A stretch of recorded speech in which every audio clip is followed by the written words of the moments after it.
मुख्यमंत्री एकनाथ शिंदेंसोबत सकारात्मक बैठक झाली असं सुहास कांदेंनी म्हटलंय। नाशिक मतदारसंघ हा शिवसेनेचाच आहे। नाशिकची जागा सेनेला मिळणार असं आश्वासन त्यांनी दिलंय असं सुहास कांदे म्हणाले। मतदारसंघातील काही विषयांसंदर्भात आपण मुख्यमंत्र्यांना भेटलो अशी माहिती सुहास कांदेंनी दिली आहे। आपल्या सोबत आहे, तुम्ही सुद्धा या बैठकीमध्ये होतात, उपस्थित होता, भाऊ चौधरी सुद्धा उपस्थित होते। सकारात्मक ही बैठक झालेली आहे का? ही बैठक अत्यंत सकारात्मक झालेली आहे।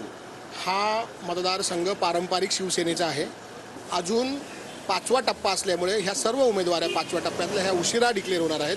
त्यामुळे नक्कीच आम्हाला आश्वासित केलं आहे की पारंपरिक असल्यामुळे ही जबाबदारी महायुतीमध्ये शिवसेनेकडे येईल। कधी कधी लोकसभा विकासाचा विषय असतो, कधी कधी वैयक्तिक काही कार्यकर्त्यांचे विषय असतात।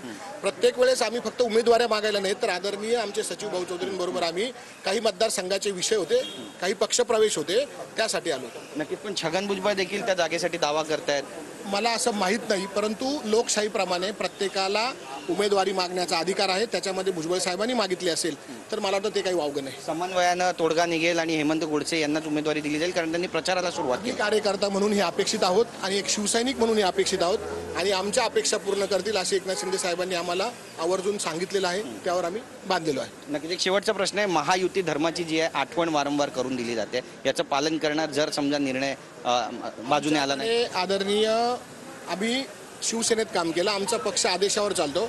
आदरणीय शिंदे साहेब आम्हाला जो आदेश देईल तो आदेश आमच्या शिरसावधान असेल। धन्यवाद। बोलल्याबद्दल कॅमेरा पर्सन खंडुराचा गिरीश गायकवाड, TV9 मराठी, मुंबई।